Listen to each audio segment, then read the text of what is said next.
शरत जी के यहाँ शरत जी ऋषि तप में लीन थे, ध्यान नहीं, इन्हें याचना, राजा परीक्षित ने तो याचना करी थी कि मुझको जल पिला दीजिए, मुझको प्यास लगी है, पानी लाओ, समीक ऋषि के आगे कर।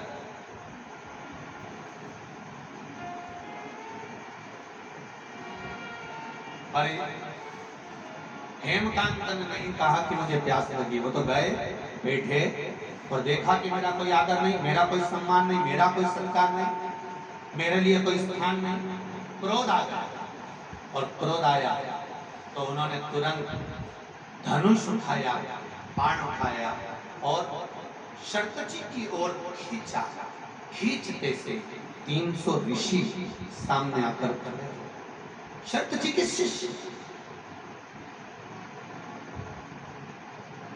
300 ऋषि आकर, आप हो, हम हो, दुनिया में रहने वाला मनुष्य अगर कोई बेकार काम करने जाता है, कोई गलत काम करने जाता है, तो भगवान कुछ गलत होने वाला होता है, भगवान थोड़ा ना थोड़ा लाइट जला ही देता है।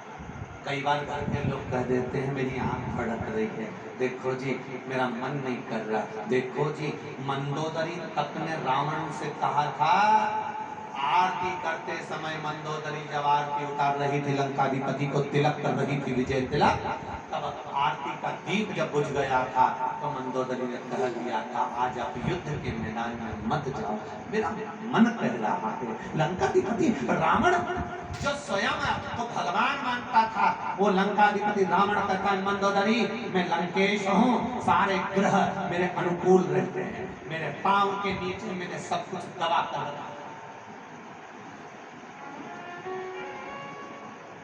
सारे ग्रह मेरे अनुकूल हैं, सब मेरे अनुसार चलते हैं, और तू घबरा।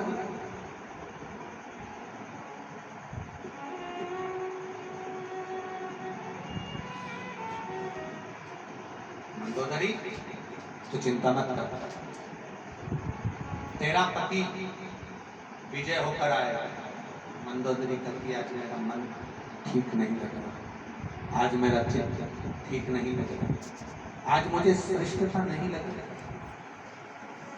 आज मुझे श्रेष्ठता नहीं लग रही, आज मेरा चित्त, आज मेरा मन, आज मेरी बुद्धि श्रेष्ठ नहीं मान रही। और मेरी माताओं, मेरे भाई, इस पावन कथा में जितने लोग बैठे हैं आपको भी कहूंगा, जब कोई गलत होने वाला होता है भगवान बत्ती सबकी जलाता है कि देख बच्चा रोक, उसके बाद भी हम सोचते हैं कुछ नहीं होगा, चल तो चल चल।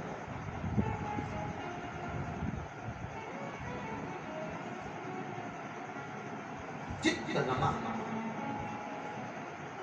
ऋषियों ने रोक दिया, ऋषियों ने कहा आप आगे ना सुनो राजा, आप कुशकेतु के पुत्र हैं, वो कुशकेतु जिसने अपने जीवन में समर्पण किया, दान करा, पुण्य करा, सत्कर्म करा, भजन करा, कीर्तन करा, मंत्र जाप करा, नाम स्मरण करा,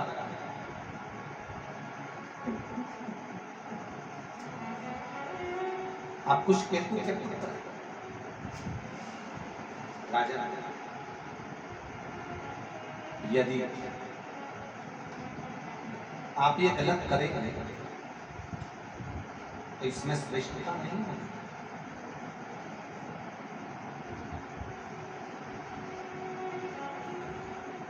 राजा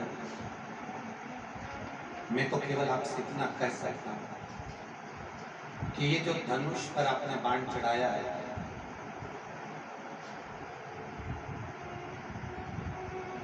धनुष पर जो बाण चलाया है, ये धनुष का चढ़ाया हुआ बाण आप उतार लीजिए, ये ठीक नहीं है, ये श्रेष्ठ नहीं है। सामने जो तप करने बैठे हैं ये जानते नहीं आपको कि आप आए हो,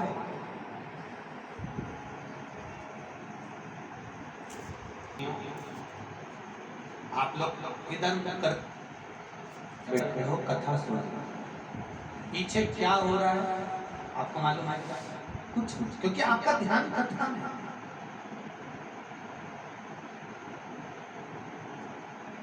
शर्तची ऋषि का और उसके साथ उनके साथ में रहने वाले जितने संत साधु सन्यासी तपस्वी साधक उपासक जो हैं, शर्तची के जो साथ में है तो उनका मन भी सत्संग में लगा हुआ है।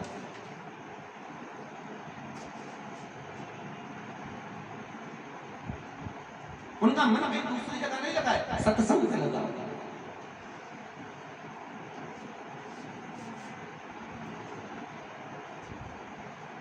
और जब सत्संग में मन लगा हुआ है तो दूसरी जगह मन जाएगा कहाँ?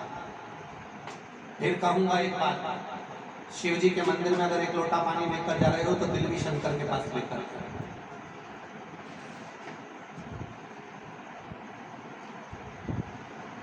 शिव जी के पास अगर एक लोटा जल लेकर जा रहे हो तो दिल की मांग भी शंकर तक लेकर जाओ। कितने लोग हैं जो शिव जी के मंदिर में रोज जल चढ़ाने जा रहे हैं? हाथ उठाइए। जा रहे हो सब लोग? जाना चाहिए। रखो अपने ब्रह्मा ब्रह्म लोक में है, भगवान विष्णु वैकुंठ लोक में है, मेरा देवाधिदेव महादेव इस भूमंडल पर है, साक्षात मेरा शंकर पृथ्वी पर विराजमान है।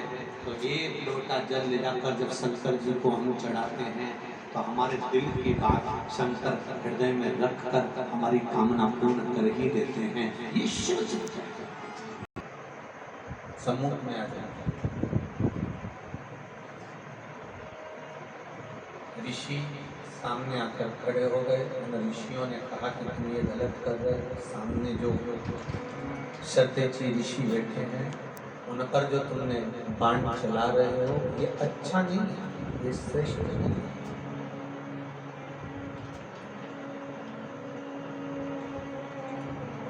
समझाया, नहीं माने, तब क्रोध आया, गुस्सा आया, और गुस्सा क्रोध जब आया तो फिर शर्तची पर बाण बाद में चलाया। पहले जो 300 ऋषि रोकने आए थे ना, उन पर बाण चलाया।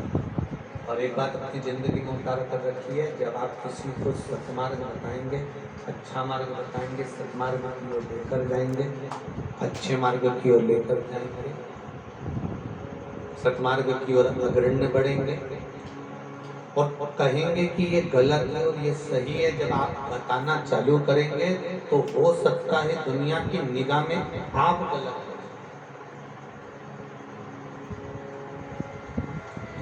हो सकता है। मित्र दोस्त जब किसी के मार्ग को भटकाते हैं, गलत मार्ग पर लेकर जाते हैं, तो दोस्तों को ये समझ में नहीं आता कि ये गलत हो रहा है।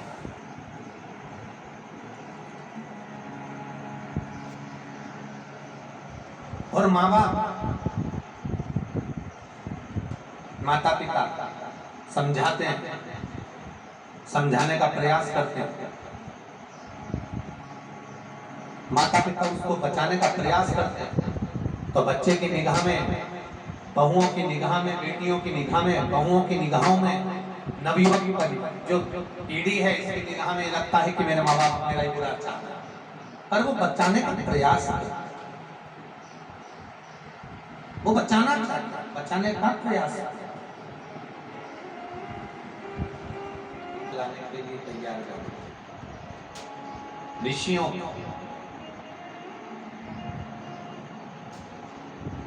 बैसाख के महीने में पीला चंदन को घिसकर थोड़ा सा उसमें गुलाब की पत्ती का रस डाला या गुलाब का इत्र डाला या गुलाब जल डाला, घिसने के बाद वही चंदन बेलपत्री के वृक्ष के नीचे त्रिपुंड लगाने आता है। उसी त्रिपुंड की उंगलियां शंकर भगवान की शिवलिंग पर लगाने, उसी उंगलियों को लाकर जो दमे का मरीज होता है जिसको थोड़ा चलने पर सांस फूल जाती हो, दम भर जाता हो, श्वास बहुत ऊंची नीची होती हो, दम भरा रहा हो, दम पर नीचे हो रहा हो, तो उसके हृदय पक्ष स्थल पर लगा देने पर और एक कंठ के भाग में लगा देने पर, महाराज यही बैसाख के महीने में कर देने पर उसको फिर धीरे धीरे दम भरना बंद हो जाती है, श्वास का मरीज धीरे धीरे ठीक होने लगता है। ये दम के मरीज के लिए शंभु शंभु शंभु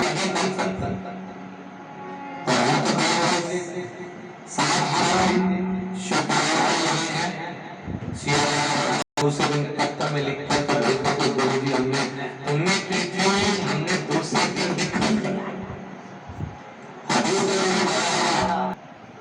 या तो तुम रह जाए या फिर मेरा शिव रह जाए, मेरा शंकर, मेरा मूर्ति, मेरा शंभु रह जाए। तो आप जब करोगे स्वयं स्वतः के 300 उन पर क्रोध करोगे, सतमार्ग बताने वाला हमेशा बुरा ही लगेगा। ऋषि ने कुछ बोला नहीं, क्यों? क्योंकि इससे क्या बोलना था, क्या क्या बोलना, बस मौन हो जाओ, चुप हो जाओ और अपनी भक्ति में लग जाओ, भजन में लग जाओ, स्मरण में लग जाओ, बहुत फिर भटकन नहीं होना चाहिए।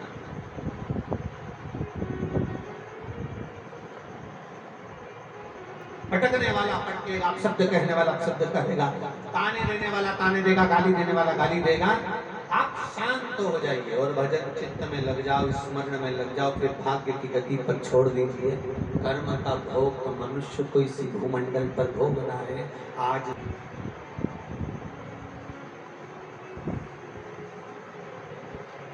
जब चक्कर खाकर नीचे गिर गए, देख रहा था हेमकांत, तोड़ा, उठाया, कभी सत्कर्म कुछ करा, पिता के कुछ पुण्य इसकी बुद्धि चित्त में आ गए।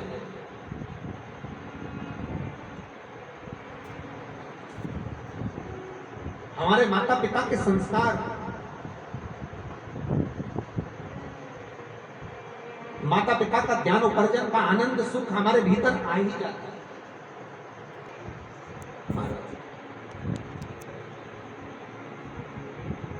28 साल के बाद हेमकांत के सामने ये तीर्थ मुनि गिरे, उठाया, वृक्ष की छांव में ले गए, थोड़ा सा तुम्बी में पानी रखा हुआ था, पिला दिया, पत्ते से थोड़ी सी, वृक्ष के पत्तों से हवा, वृक्ष के पत्तों से थोड़ी सी हवा, मुनि का चेतना जागी, उठे,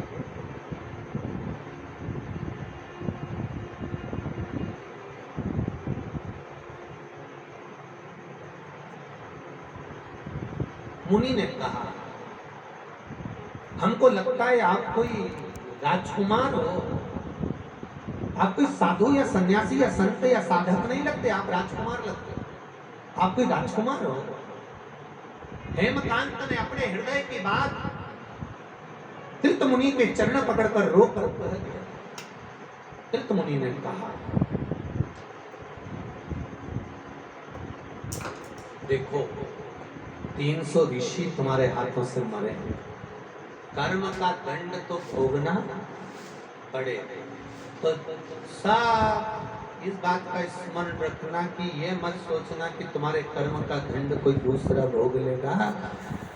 तुम्हारी कमाई का हिस्सा तुम्हारी पत्नी भी भोग करेगी, तुम्हारी कमाई से तुम्हारे पुत्र भी भोग करेंगे, पर दुकान पर बैठकर या नौकरी में या सर्विस में या व्यापार में या व्यवसाय में या कहीं पर भी बैठकर तुमने जो झूठ बोलकर कमाया या छल कर कर कमाया या बेईमानी कर कर कमाया, तुम्हारे धन का भोग तो पूरा परिवार भोगेगा, पर जिस तरह से कमाया है उस कर्म का भोग परिवार नहीं भोगेगा, उसका भोग तुम्हें अकेले ही भोगना है। कोई दूसरा